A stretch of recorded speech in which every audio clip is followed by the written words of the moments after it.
Okay. Yep. Welcome, everybody, to the first episode of the Looks Like a TV podcast. I don't know if that's our official name, but our spin off podcast for Looks Like a Movie. You might be wondering why this episode is coming out not on the usual Tuesday that we upload. And it's because for the first time ever, Douglas and I here are talking about television, the lesser medium, as it's referred to on our movie podcast.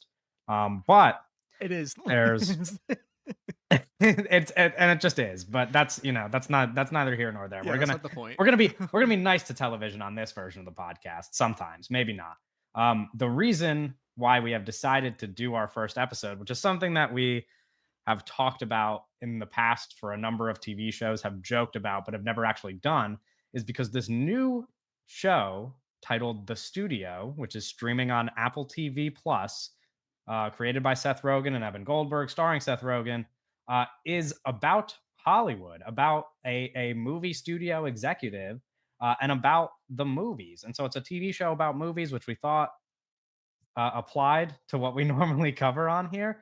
Not to say that we're not going to cover other TV shows in the future, but this seemed like a good place to start naturally. Um, so we're doing it. We're going to talk about the studio. The first two episodes just released. Normally, I guess we'll be talking about one episode, but we got to talk about two of them together here. I wanted to ask you first if you have any general thoughts about the show so far in those two episodes without getting into plot specific details about either episode. So, Either how okay, it's shot or what you think about the cast or I anything like thought that. I thought that this show was going to be like The Offer. Do you know about The Um, Offer? I'm not familiar now. So The Offer was this I think it was on Peacock, Mhm. Peacock original series about the That's probably why I don't know what it is. no, it's about the making of The Godfather. And Oh, I do know this show actually. Now that I looked it up. yeah, and in that show, I believe Miles Teller is a studio executive, and he's the main character. Um, I thought it was going to be kind of like that, where it's like this overarching like narrative. I didn't realize this show just seems like kind of like a prestige, like comedy series, but like sitcom series, or Yeah, it's just like I've like seen it character driven compared to like bits. Curb Your Enthusiasm. Yeah, like Curb Your Enthusiasm. Obviously, Yeah, like a point of reference for me is that I'm a huge fan of Entourage, which is another show about Hollywood that features endless cameos from people playing themselves. And so when I was watching it, that was definitely the first thing that came to mind. But I definitely see the Curb Your Enthusiasm comparisons as well. Yeah, it's just like it's what you described. It is like a prestige comedy. Um, I imagine you do not like that about well, okay. I'm trying to have an open mind. There's a lot of bullshit in the show that I'm just I like, this is such agree. bullshit. This is such Yeah. bullshit. I mean, we can But if you wanna go episode by episode, I think episode 1 for me personally was where the most bullshit occurred, but I don't s- know if you are on the right off same the wave. bat, right?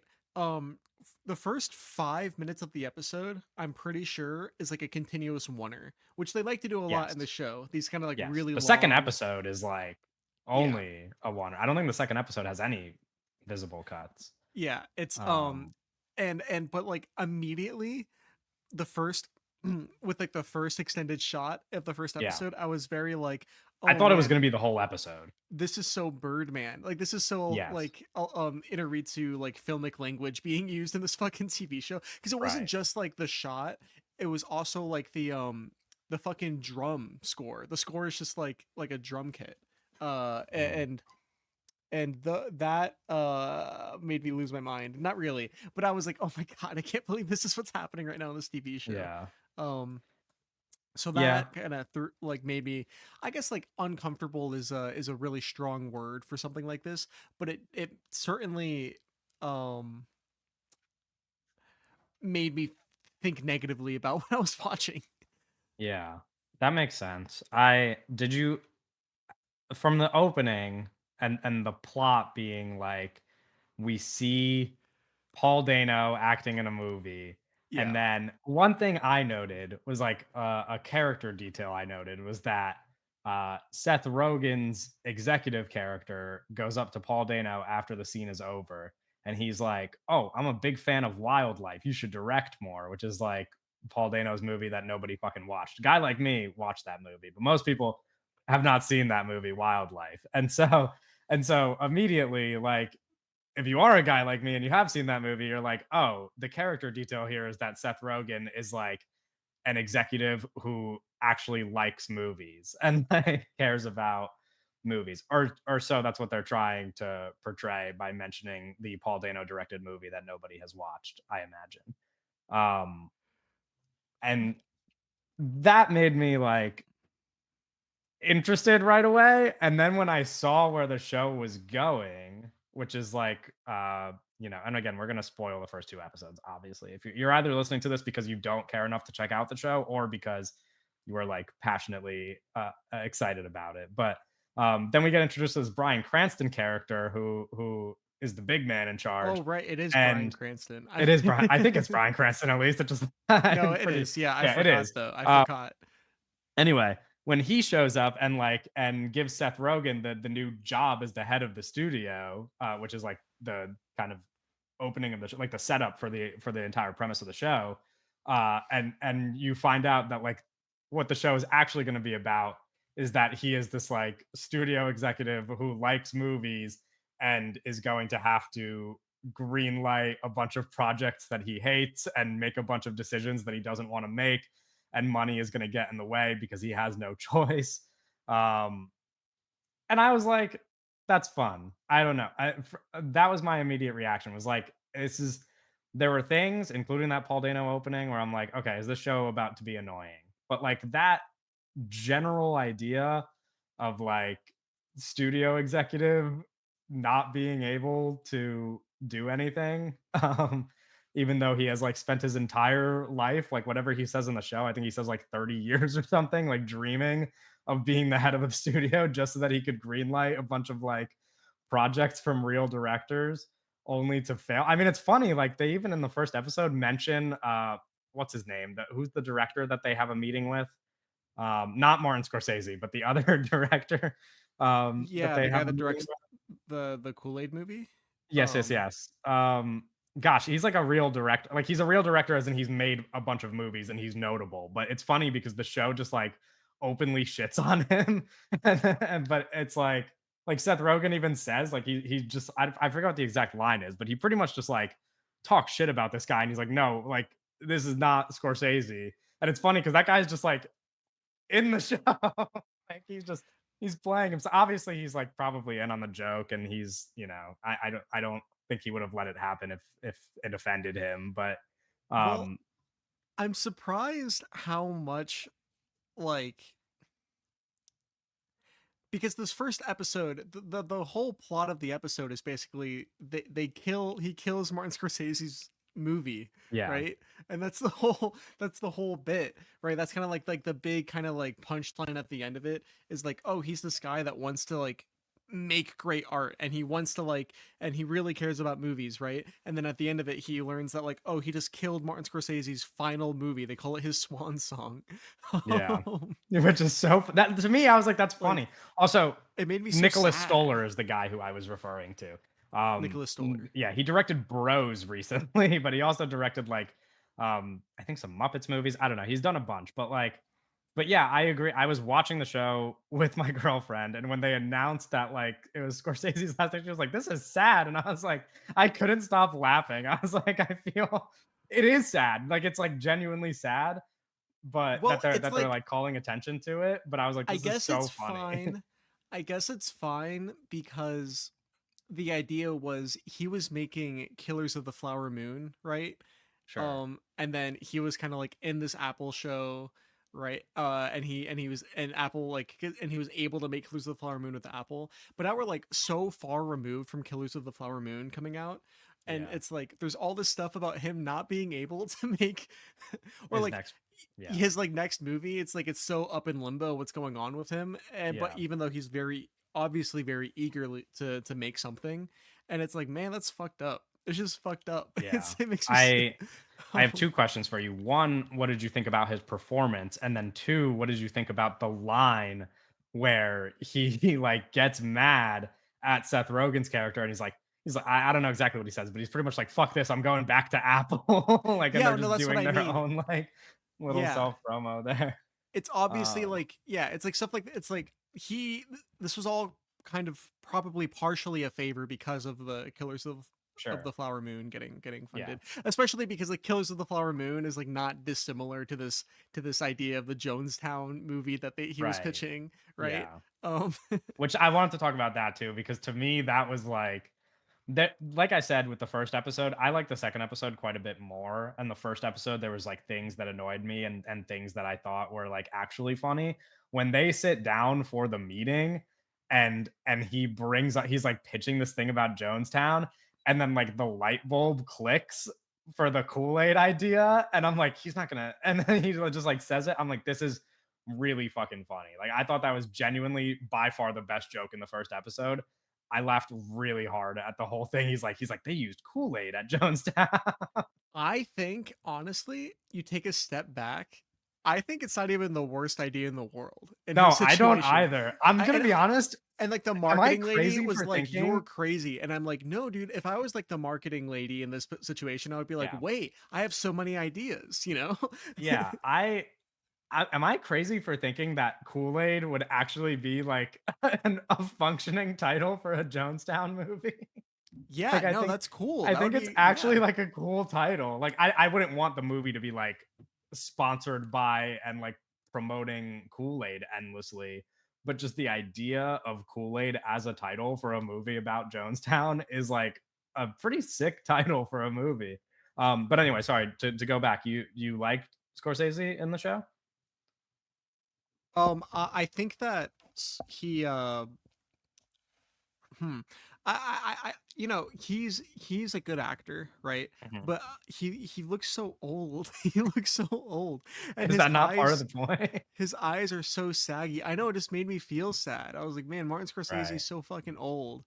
Yeah, but you Um, can tell he's having fun also. Like that's the thing. You yeah, said it was kind of like partially probably a favor to Apple, but it's like partially would not surprise me at all if he just did this because it's like fun. Like, the cast is the guest star list for the cast is endless. I mean, everybody is in this yeah. show. So I Is feel like he would Charlize not. Theron gonna show up again, or is she just in that No, like she might have one just been in shot? that one scene, Like which is literally, like what she's in totally, one yeah. shot of the, yeah. Because there's still like endless and we'll get to episode 2, but even in the remaining like 8 episodes that are supposed to come out, there's still like endless people we haven't met yet. I mean, there's just going to be people popping in and out. I mentioned Entourage. It's like there's things they do like that in Entourage all the time where like in the very first episode of Entourage, the show is inspired by Mark Wahlberg, and like at the end of the first episode of Entourage, Mark Wahlberg just like shows up and he's like, "What's up, Vinny?" And they're just like and stuff like that just happens all the time. So I would not be surprised if this show has a kind of similar approach to some of its celebrities.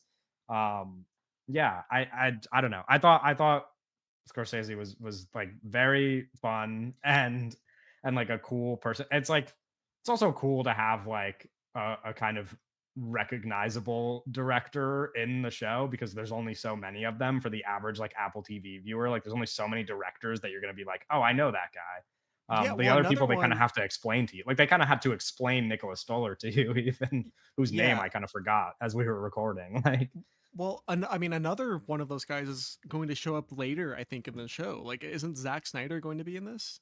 oh, is he? I thought that Interesting. he was on the, I maybe I'm just making I'm that not up. sure. They also I just like reference people by name. I mean, they make a joke Yeah. about Wes Anderson, and I don't know if you had opinions about that Oh, as that a was big Wes funny. Anderson fan. Well, it's like, man, it's like one of it's because he wants to be a director focused, like a filmmaker focused studio head. That Yeah, was like his whole pitch, where it was like filmmaker focused, yeah, and he was like, Barbie didn't just make $1 billion because it was Barbie. It was because of yeah. Greta It's Gerwig. right. And it's like, that's like only a little true, you know? It's pretty um, true.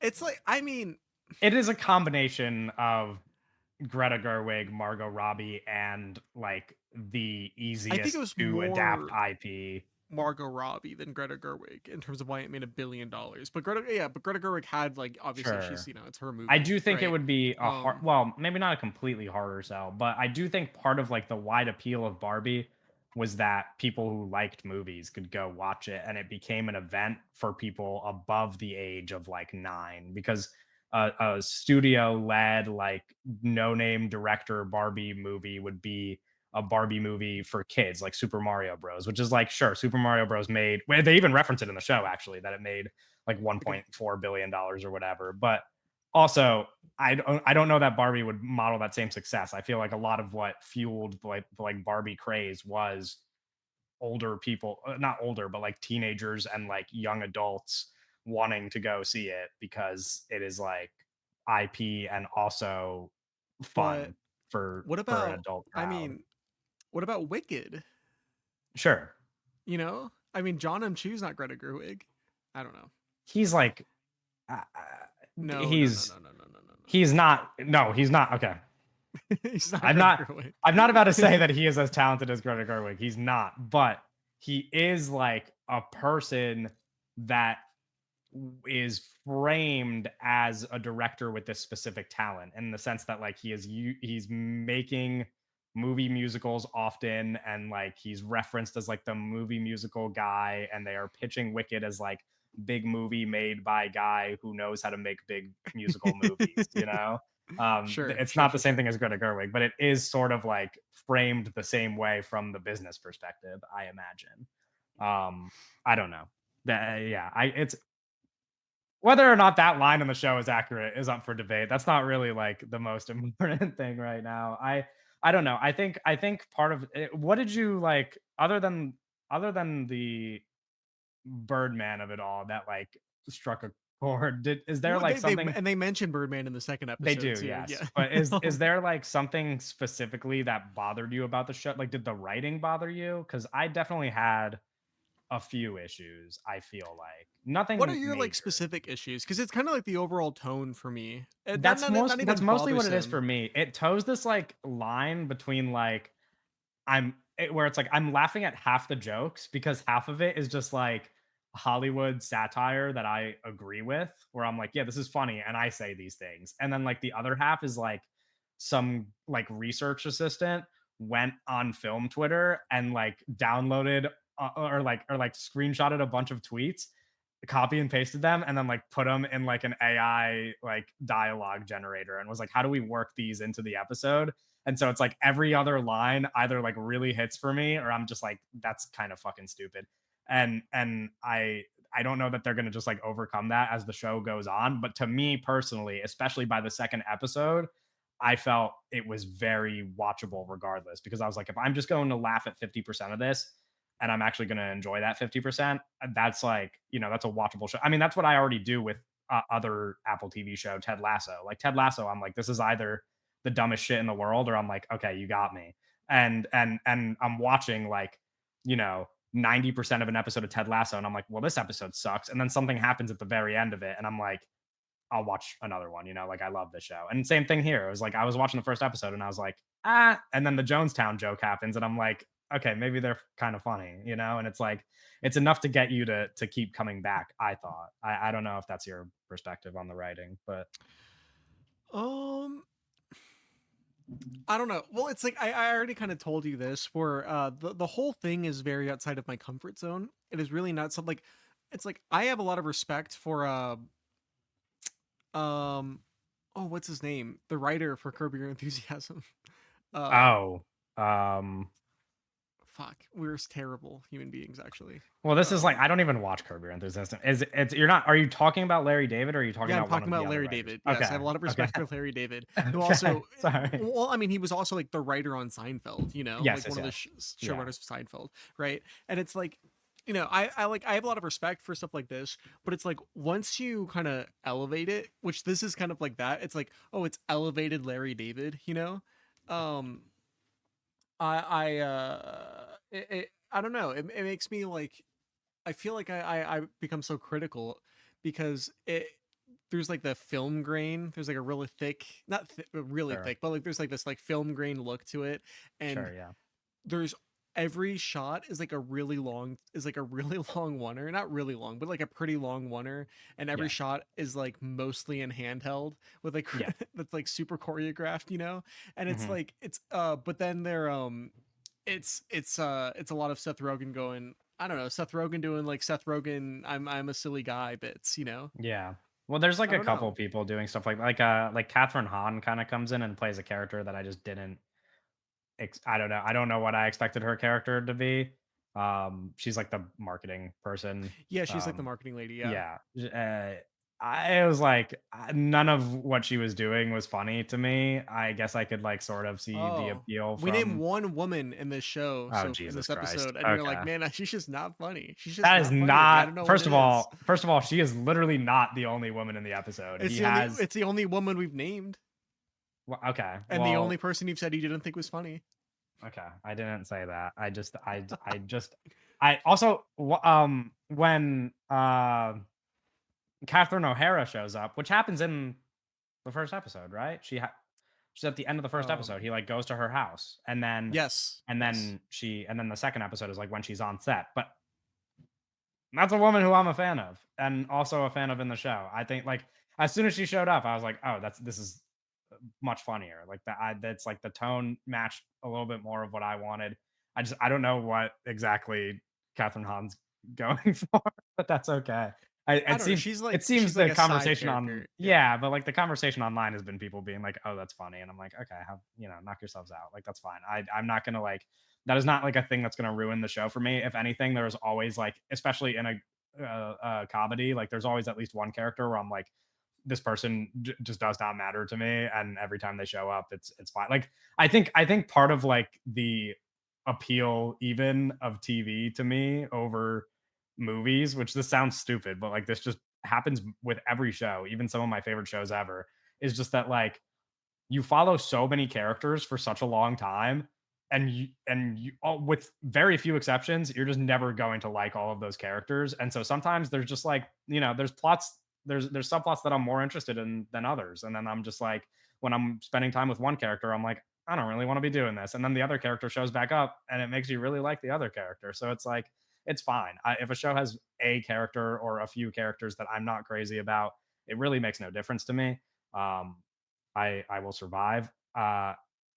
Also worth noting before I talk a little bit about episode 2 is that the oneer or the long one takes that we keep referencing, uh, also a technique used in Adolescence, which just came out on Netflix a week ago. Yeah, I haven't watched Adolescence yet, but I know like people keep talking about there's like there's like a 10-minute fucking long take in that show No, that it's people are every like, episode is one shot. wait, I'm sorry, what? I'm sorry. It's I'm not kidding. It's very, and again, whether or not you like the show, different conversation. It's really impressive. Stephen Graham was talking about it in an interview. I think I said this on the movie version of our podcast last episode because I was watching it. But Stephen Graham in an interview was talking about it. And he was like, "Yeah, the fourth episode we filmed in 16 takes. It's like they rehearse everything. Like the crew rehearses all of the camera movements and they hand it off to different crew members to get through different places. And then the actors obviously just have to rehearse all their lines and nail them. And then they film a whole hour episode in one take. It's that's what I'm saying. It's kind of unbelievable. Like it's really insane. There's some like the third episode is really only impressive from the acting perspective because the third episode the camera doesn't move to too many different locations. But like the first episode, it's kind of unbelievable. It's like the camera like breaks into a house with the SWAT team. It like goes upstairs, it comes back out. They drive to the police station. Like they're going to all these different locations just like continuously. I mean, it's I imagine Yeah, the prep for something like that is unbelievable. Because I that's thought I was under the interesting. impression that there was just like cuts and stuff, and then in that interview, he was just like, "No, there's no cuts." He's like, we just did the whole thing," and I'm like, "Okay, I believe you. It looks like it." I mean, That's and I know that the interesting. director did that same thing. I'm pretty sure with Boiling Point, which is a movie that I like quite a bit. So it's like, so yeah. Again, we're not comparing it to Adolescence because this isn't an Adolescence episode, but I did just finish watching all 4 episodes of Adolescence, and it is unfortunate that something that does that whole thing very impressively. Whether it's actually like effective for the viewer is a different conversation, but the fact that they pull it off and it came out a week before the studio comes out, which is this big uh show about the movies and loving movies, and we're gonna do long one takes. It's just funny timing. Because they probably also did not. Nobody ever. Adolescence like came out of nowhere. You know, it's not like it's a Yeah. British show that just like blew up on Netflix. It was not not that it was on nobody's radar, but it certainly was not like anticipated as the biggest show to be coming out this month or something. And it is absolutely killing it on Netflix. So it's just funny that it worked out that way. I think there's a Um, real inherent interest in what we are kind of calling the oneer, or like these extended single shot takes without any cuts, like uninterrupted extended shots, right? yeah, There's a real like something, like you first learn about cinema, right? yeah, And then you learn what the cut is. The cut, you could maybe the most valuable important thing in all of cinema, right? It's like there's sure, lots of theory has been written about like how that is what is like unique about the art form is the ability to cut, and how it's like essential to what it is. And then yeah, you're kind of like, okay, but what if they did a whole movie without doing that, and, yeah, and it's like, wouldn't that be kind of cool? And then you watch 1917 and you're like, yeah, that was kind of cool, I guess. yeah. No, yeah. I mean, I don't know. It's interesting though that it's such a fascination that, especially like carrying it over into TV again, just because of the way that we talk about TV. It's like, I don't know, but it's employed here in an interesting way because then when we get to episode two, it is like still the same focus, but the focus of the episode is that Sarah Polly is a director in the episode with Greta Lee starring in a fictional movie in this episode. And they Yeah. are filming the final scene of the movie, trying to accomplish this wonder while the show is also doing it. So like the show is Yes. doing it while in the text of the show, they are also trying to do it. Um, It's and very it's very silly. I don't know a yeah, better word. It's very cute, I guess, is a good sure. way to put it, Yeah. And then it's Um also funny, there's like details where like they kind of he has this thing where he's talking to multiple people on set there about the like her smoking at the end of the movie, and he's like, I love a bookend. And then Greta Lee's like, I love a bookend too. And then the episode ends with them driving off after they drove in at the beginning, and it's like yeah. they Yeah, did yeah, the yeah. bookend, and it's all like It's very cute. It's yeah, very it's like cute and neat. sweet. I It's like a real let's write a good episode of TV kind of I episode of TV. Yeah. It's like, Which is the goal. yeah, Is no, but you know what I write mean. a It's good like it's episode. like the No, kind of sure, vibe. yeah. I think it's the kind of thing I could vibe with if this is what the show's gonna be. But I wonder, like, are there going to be is there going to be like an overarching narrative of this, other Yeah, than so like that's what I maybe he wanna could just talk like, about because of the second episode. So second yeah, episode, I personally, and again, you can say your piece. I personally liked the second episode more because I think it is significantly funnier than the first episode. I was way more on board with what was happening. I think watching him just consistently fuck up every single thing. Like I'm watching uncut gems. Like yeah, speaking of like I'm watching it with my girlfriend. She literally couldn't look at the screen. Like she was so nervous that she had to turn away from the screen, and I was just dying laughing. I was like, this is so ridiculous that because the early setup, like we're talking to each other while we're watching it. They come in on the car. He's like, oh, I'm just gonna park in the driveway. I'm the fucking studio executive. And then I'm like, that's gonna be bad later. And then they reveal the second he walks in and they reveal that they're filming it in one take. I'm like, his car is gonna be in the way. And then all this other stuff is going wrong. And I'm like, I don't even know if they're gonna get to his car. And then finally, at yeah. the very end, on like their last take, they get to the car and it fucks them up. And it's like they're driving away and the sun is like setting, and you could tell that it's just like fucked. Um, like I thought that was so funny. I was like, this guy is like a colossal moron. Everything he's doing is so like he is getting Well, it's like he the turns worst into a mix of like cartoon. Yeah, yeah, he turns like it's into a the worst cartoon mix character of in the second bad episode. luck. Yeah, and I like that more. I think the first episode was kind of cartoony with like even that Catherine Hahn character I mentioned who I don't like it fits that vibe.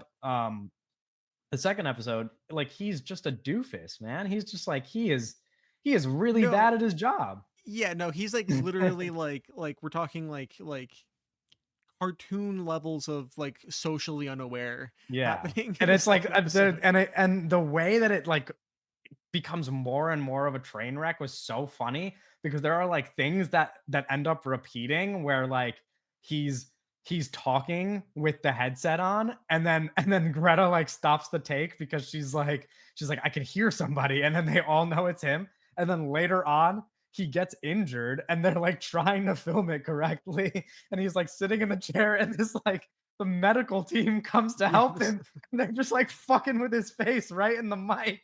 It's like yelling at it. I'm like, this is fucking hilarious. Like, it's actually, I thought it was really, really funny.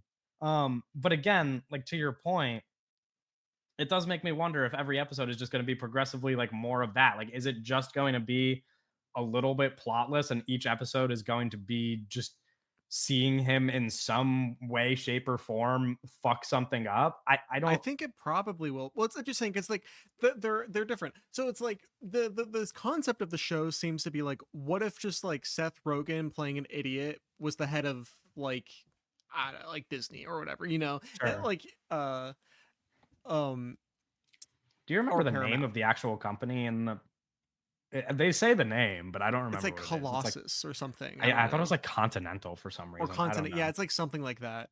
Anyway, Um it seems like that, right? And he's like in these kind of like episodic like chambers, right? mhm. Each episode is like it's own like little like plot bubble. But the first episode seemed like kind of plotty, where like a lot of stuff was happening. Yeah, That's there was a where I lot of setup, which yeah. is why I'm like maybe that second episode was just like an early like get the people hooked kind of thing because they're coming out at the same time. Like you know they released the first two episodes in the first week. Every other week is only going to be an episode at a time.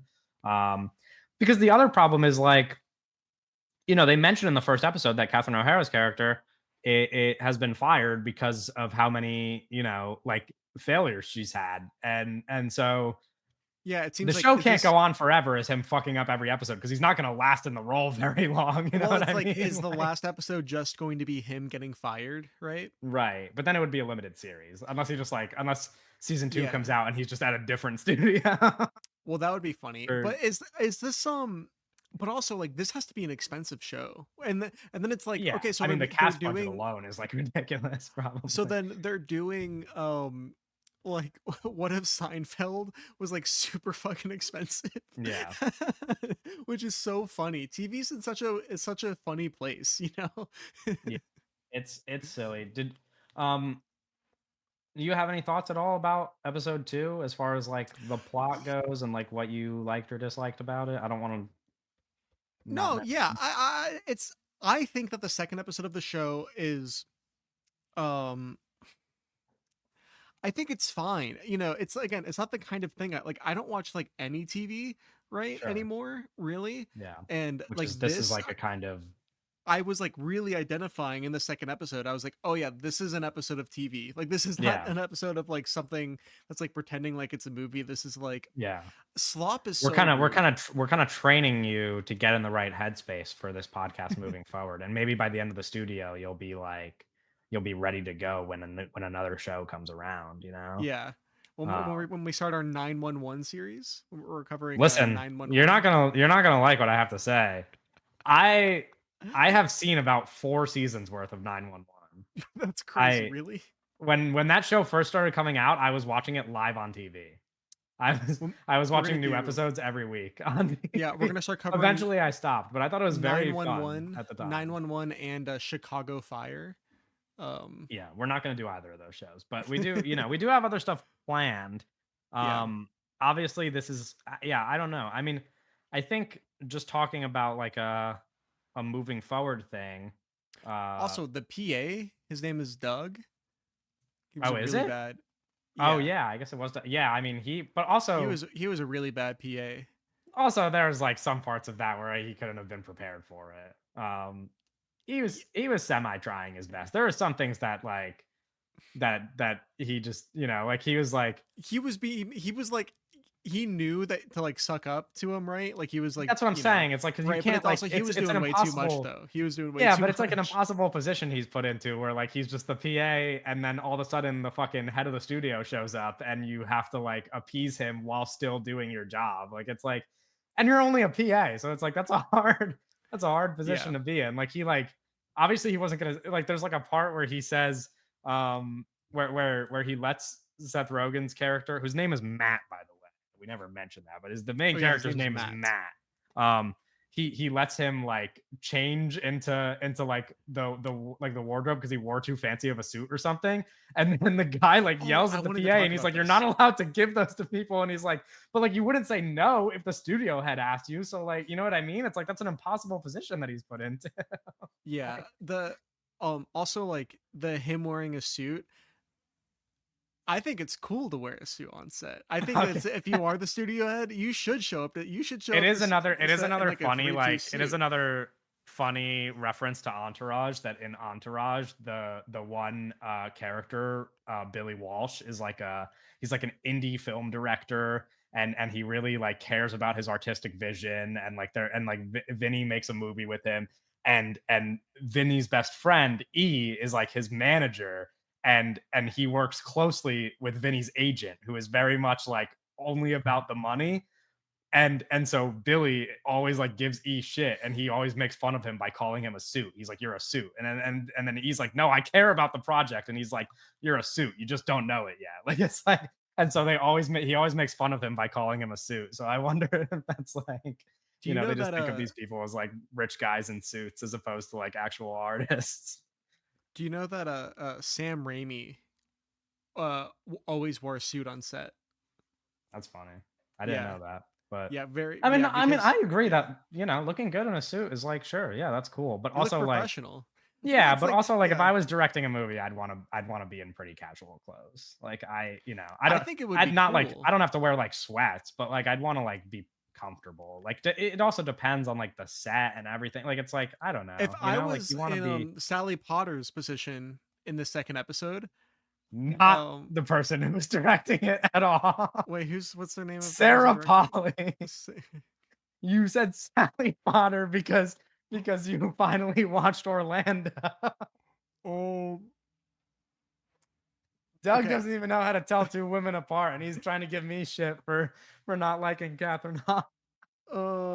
He That said was really Sally bad. That was really Sarah that Polley, was famously the director of Women Talking, among other movies, and also a former actor. Um, um yeah, if you were in her position, you were yeah, if I saying. was in her position, I would want to be wearing a suit. I would want to like be like, hey, I don't know. I guess it doesn't even Sure, matter yeah, I'd because want like to when you're in impress that, readily. but like when you have that much crew and stuff, I guess it doesn't even Yeah, it's like matter. you have a reputation at that point. Yeah, People yeah. trust you, It just feels and nice, you know. It's like yeah, but also like I feel yeah, like part of it is that it probably, and again, I don't know all the psychology behind it, but I imagine it probably makes the crew feel pretty good when the director is like kind of a little bit in more relaxed clothing and like laid back, and it feels like everybody's a little bit less stressed. If somebody's there in a big fancy suit, you feel like you always have to be on your A game. You always have to be like working too hard to impress everybody. But if everybody's all chill, then everybody can have a good time. but like being on your A game is like a good thing, you know.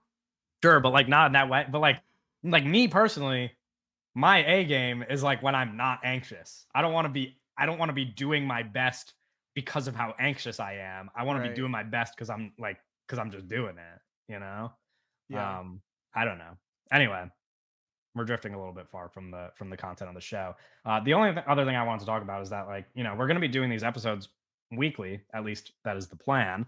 And so we Weekly kind of until we're not. Yep. That's the yeah, plan. weekly until we're not. But I think we could do. At least this show we can do weekly. We'll see Yeah. how committed we are for other Yeah, shows. we'll But see what happens. but this is a commitment that we can make. And so I guess we already kind of talked about where we think the season's going to be going from the start. But Oh, there was one really good shot where I was like, okay, this is pretty effective like visual imagery. Before we wrap up, whereas like the it's him and he's talking to the actress. God, what's her name? The that he took her job. He took her job. It's Catherine Catherine O'Hara. O'Hara. Yeah, he's Yeah. talking to Catherine Okay. O'Hara right at the end of the first episode, and Sure. there's like the rainbow, and they're on like Yes, they're yes, like yes, in in the Beverly Hills, background. and there's like the Yeah, rainbow in yeah, the and you could see, background, yeah. and there's the Well, big it's because it's tree. funny because I when think we that's were cool. watching it, I said out loud, I was like, I think I know where this is because it's like it's very like I don't know. I mean, I didn't even spend that long in LA, but like the neighborhoods are very recognizable based on like what you can see in the sky. but Yeah. um but anyway, yeah, no, I agree. It's not like a nothing show. It is like trying very hard to be prestige TV, which is like something you might not like, especially in the writing, but like, Well, and it's like a it's satire about something that we are invested in, right? Which yeah. is a Hollywood. Um I do think after watching the second episode, what I was going to say as like a kind of wrap up, like moving forward, like what our expectations are, because I guess you're probably less optimistic than I am. I'm also more inclined to enjoy TV than you are. But like after that second episode, I'm like, I could watch this week to week, like it's like it is not it would have to do a lot to really be in a conversation for my favorite things that I'm watching right now. I've talked a lot on the podcast about The Pit. The White Lotus is airing right now. I don't think that those first two episodes stack up at all with those two shows.